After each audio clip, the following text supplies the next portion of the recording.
Good morning to all of you from all of us at Fellowship Pacific. My name is David Harita, and I'm the Regional Director for our churches, a privilege that I have when it comes to serving you. I'm not exactly sure when you're watching this video, since each of our family of churches uses this Fellowship Sunday video in a different way. Regardless of when you're watching it, it's great to be here with you, even if it's on video. And whether on video or in person at our Impact Conference or at your church, I trust that we've learned to never take the opportunity to gather together for granted. It's great to be able to do it. Today, I want to get right into it. I want to talk about some of the strange ways that God works and some of the reasons why that might happen. I assume that most of you have wondered about this a time or two in the past due to your own life experiences, things that have happened that forced you to ask that question.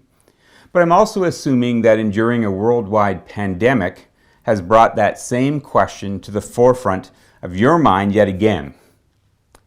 And there's a pivotal passage in the Gospel of John that can probably help us with this. It's in John chapter 11. Some of you probably know that this particular gospel has a structure to it where there are 7 I am sayings of Jesus that follow 7 miracles, where Jesus says an I am saying after he's done a miracle that demonstrates it, claiming identity with God from the Old Testament. He says, I am the bread of life. I am the light of the world. I am the door. I am the way, the truth, and the life. I am the true vine. And John 11 is the 5th of these signs, and it's the lead up to the Passion Week with Jesus going to Jerusalem to be crucified and ultimately, triumphantly, resurrected. It's an awesome and a famous story. But it's hard to avoid the fact that Jesus had a strange way of supporting his friends. The story begins by telling us that 2 of Jesus' good friends, Mary and Martha, had a brother whose name was Lazarus, who was very sick, and he was in danger of dying. And the 2 sisters knew that Jesus cared about Lazarus. So when the seriousness of the situation became clear, Mary and Martha, the sisters, sent a message to Jesus asking him to come and help. They had every reason to expect a positive response, expecting Jesus to show up. When asked, Jesus had immediately helped a centurion servant, that is, a Roman soldier's servant. In Luke chapter 7, he had dropped everything to immediately go and raise a boy near the town of Nain. In Luke chapter 8, Jesus had intervened for the daughter of Jairus. We know he healed a lame man. We know he restored the sight to a blind man he didn't even know. A whole lot of healing had gone on for a whole lot of people. It was not a big leap to expect Jesus to do the same thing for a close friend. We know that if Jesus and the disciples had left right away, it was still going to take a day for them to get to Bethany in order to help Lazarus. But instead of doing that, in John chapter 11, we're told that Jesus decides to hang around where he is for another 2 days. Add in the time it takes him to get that initial message, and by the time he actually gets to Bethany, we're told that Lazarus has been dead already for 4 days. This whole incident sets up a series of confused interactions with people. Apparently, according to John 11, most of the people involved had, at best, mixed emotions about Jesus' response to the request from Mary and Martha. The first conversation that occurs is almost comic. In verse 11, Jesus tells the disciples that our friend Lazarus has fallen asleep, but I'm going there to wake him up. The disciples decide to interpret that literally, and they tell Jesus, hey, that's good news. If he's asleep, Lazarus is going to get better. It's kind of funny. It's probably funny to me because, as an aside, it reminds me of my misspent youth watching a famous, really awesome Monty Python skit where a customer is trying to return a dead parrot that was resting on his shoulder. The proprietor keeps on saying with this heavy British accent, he's not dead, he's just asleep. Anyway, it's pretty funny. I don't necessarily recommend Monty Python, but it was pretty funny. Jesus in this account is probably thinking, hey, I just wanted to be a bit polite, a little kinder in it, sort of like saying Lazarus had passed away or he had gone to the other side, but it wasn't working. So he finally tells his disciples straight up, let me be a little more clear. Lazarus has died. The second interaction is similar. In verse 21, Martha, Jesus' friend, goes out to meet Jesus when he arrives, and her opening words to Jesus are, "If you had been here, my brother would not have died." She had a lot of confidence, a lot of faith that Jesus could have healed Lazarus. My guess is that confidence, that same confidence, created some conflicted feelings, because she knows if Jesus had bothered to come right away, he could have done something about it. Although it does seem, and the account tells us, that she still believed Jesus could do something that would redeem the situation. Jesus tells her, when she accuses him of not coming, that Lazarus is going to rise again. And Martha, who's been given or has been to a few funerals and gives the right church answer, she says, "I know he will," at the resurrection at the end of time. Sort of missing Jesus' point. Martha then goes and gets Mary, her sister, who goes quickly out to Jesus, and she collapses in front of him crying. And through her grief, she says to Jesus, look, if you had just been here, my brother wouldn't have died. And we're told that Jesus' heart was broken along with Mary and the others, and he wept as well. The people around watch all of this, and some of them are saying, wow, look at Jesus cry. He really cares. But others, sort of reasonably, are saying, really? Really? If so, then why didn't he show up and do something? Why didn't Jesus show up and do something? Why didn't he show up? That is the question, isn't it? It's hard for us to understand the strange ways of God. In this story, the intentionally strange ways of Jesus. Even with his friends, even with people he cares about, even with people who know deeply that Jesus loves them. That's been our question as churches, as individuals, for the past couple of years. So as church leaders or people who attend a church, like Mary and Martha, we're hanging on to our faith and our belief in the power and even the love of Jesus. But it seems like we have to do it while continually wondering why. Why is this happening? There's been a lot of things going on that adversely affected the Church of Jesus Christ over this period of time, as most of you, I think, are aware. During this season, I've had opportunity to talk to most of our churches, whether through the staff board members or just concerned individuals or staff, whatever it may be. If not in person, then through Zoom or on the phone. And I've been blessed as well with a treasure trove of emails, a large treasure trove of emails. One thing is clear. From some perspectives, the church in North America has not been thriving through this past 2 years. And I know, so let me just mention this, almost all of your churches did a great job of pivoting, adjusting, streaming, recording, videoing, starting up, closing down, and then starting it all over again throughout COVID. You never knew from one week to the next what was going to go on. And thank you for that. Thank you for your commitment. I'm not meaning to minimize that through this message. I also recognize that our churches responded in amazing ways to people around us through the real issues of climate change, of wildfires, and of floods. Together, we were able to support churches close to these disasters in Hope, in Princeton, in Kamloops, in Abbotsford, and our churches there and other places did spectacular work, directly helping many people. We should all be proud to say that we stand alongside them. And the fact is, as a family of churches throughout Fellowship Pacific, we raised almost $250,000 to help victims throughout our region. And I think they appreciated it. However, we're not telling the full truth if we ignore the fact that many, if not most of our churches and our church leaders have felt the stress of decisions through this time. It's felt like they were losing no matter what choices they made. To open or not to open in small numbers in multiple services or to stay online, to mask or not to mask, whether to enforce vaccination rules or not to, whether to meet or not meet in small groups, with group sizes changing all the time and the number we are allowed changing with every public health update, to stream live or record or place their services online or on demand, I think you, like me, know all the choices, all the very strongly held opinions.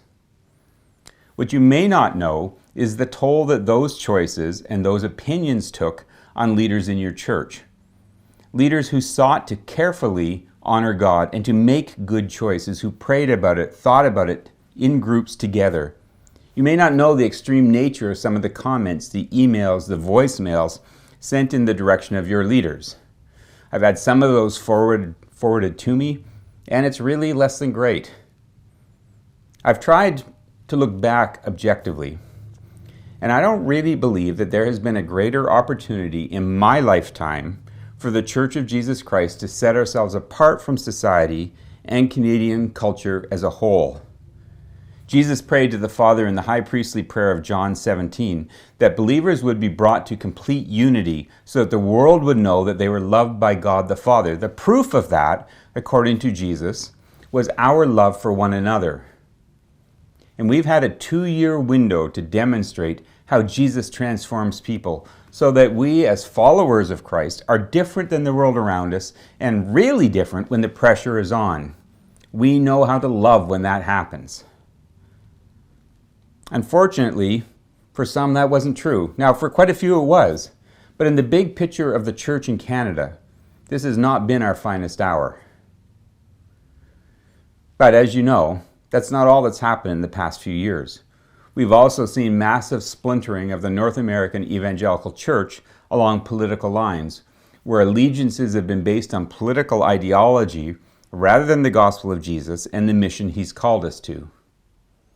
Beyond that, we've endured blow after blow as we've seen tragic stories in the news of celebrity pastors falling through abuse of power and sexual exploitation.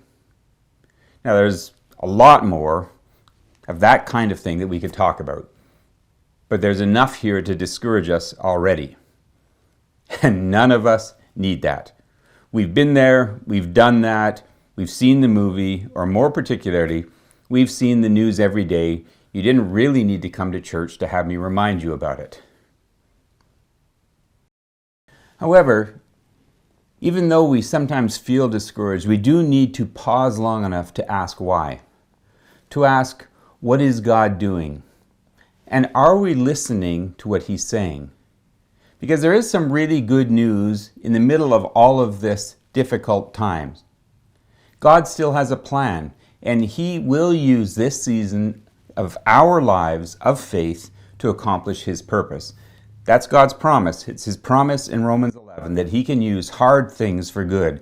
The God we believe in, the God we have devoted our lives to, the creative, all-knowing, all-powerful, sovereign God of the universe, is not powerless. He is not paralyzed in the face of a pandemic or anything else.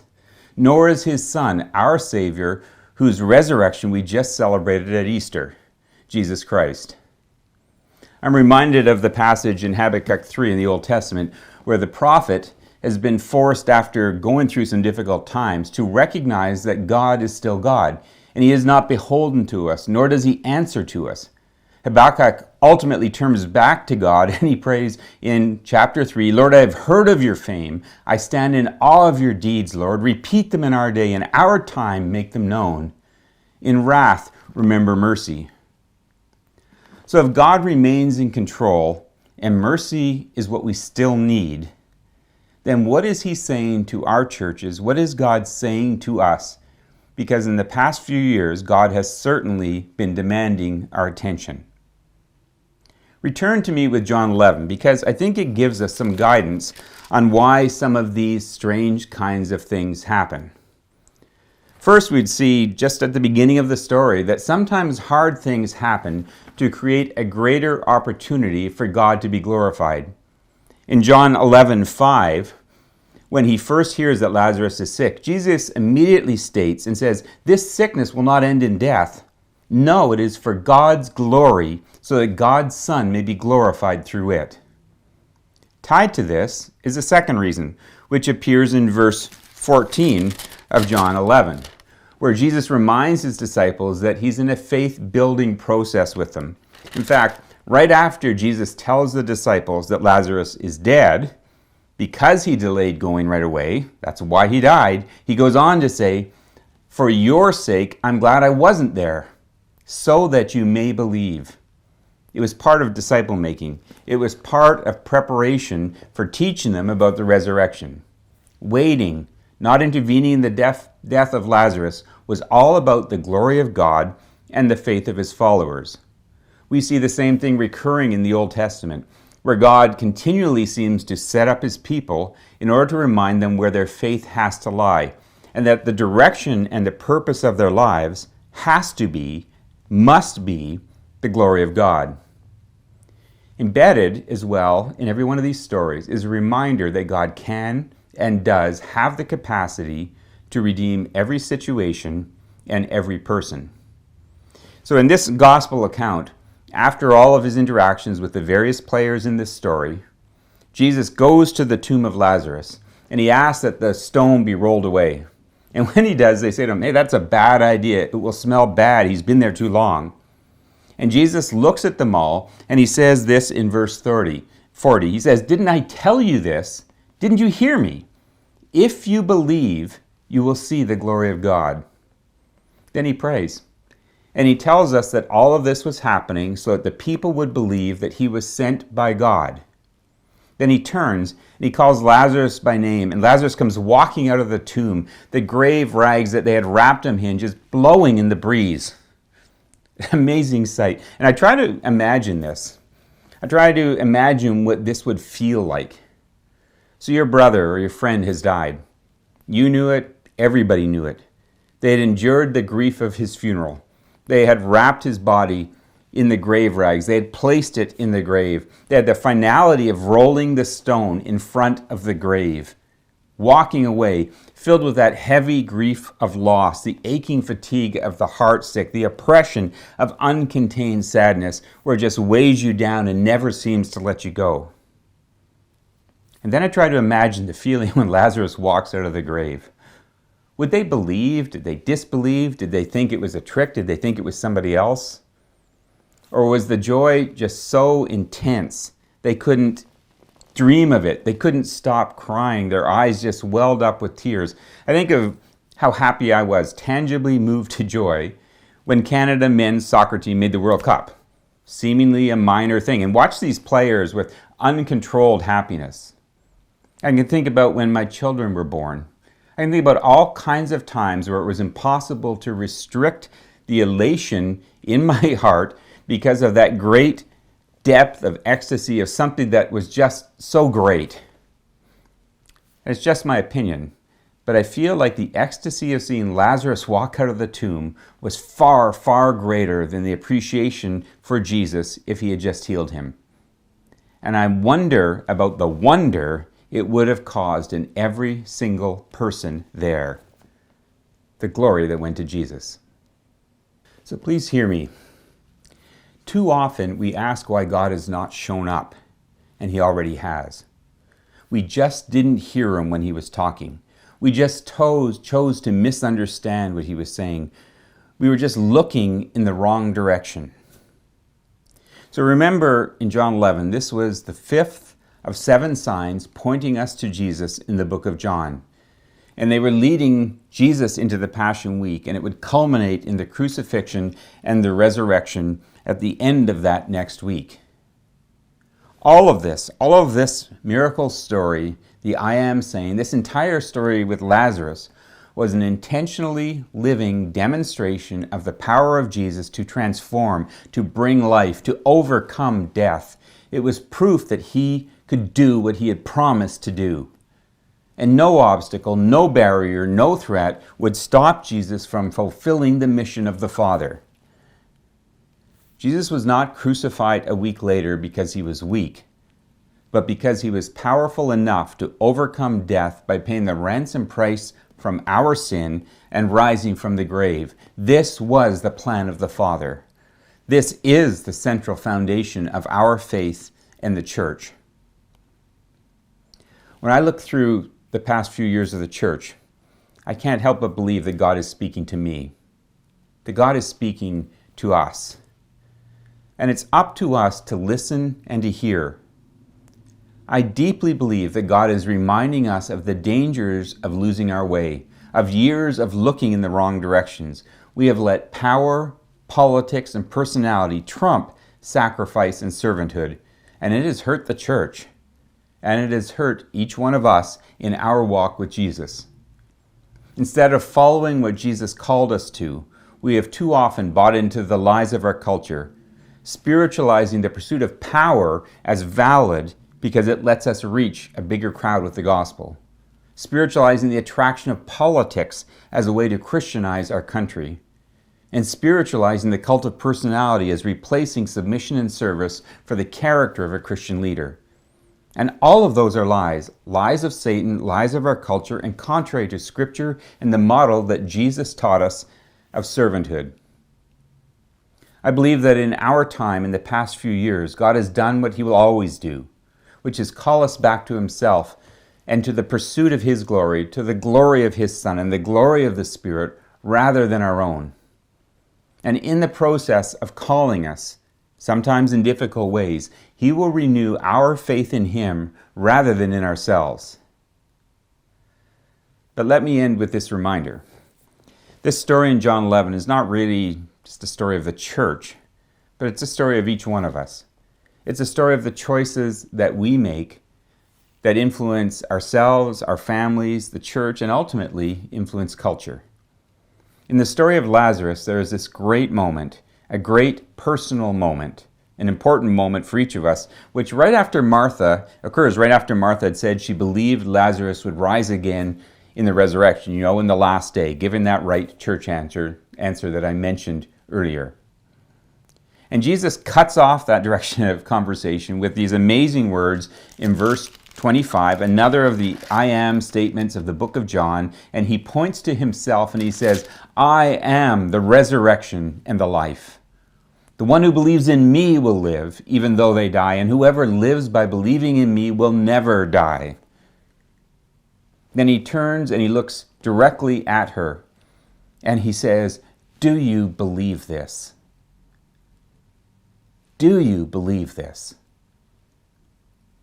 Try to imagine today that Jesus is asking you that question. Jesus says, I am the resurrection and the life. Nothing else, not personal power, not political power, not the power of personality. There is only one way. I am. Do you believe this? And Martha makes an incredible, powerful statement of faith, and she says, yes, Lord, I believe. I believe that you are the Messiah, the Son of God who has come into the world. It needs to be our claim, and today I want to invite every one of you individually in every one of our churches, along with me, to renew your promises and your focus, to say again to ourselves and to one another, yes, Lord, I believe that you are the Messiah. You are the Son of God who has come into the world, who came into the world for me, for us, for our churches. Friends, let's not waste the costly lessons of the last few years. If, like me, you believe that God has been speaking, then we had better pause and listen. When God takes us on difficult journeys, it is almost always for His glory and for our faith. There's only one way, there's only one road, and it takes each of us to the cross and to the resurrection, ultimately to humility and a belief in Jesus. And in our churches and in our lives, if we want a different outcome than we have seen in the church in the past few years, then we need to renew that focus. The cross is the center of what we believe. Jesus is the resurrection. When we come back to that, when we call other people to that, God will renew His church, and He will do it as each of us begin that renewal in ourselves.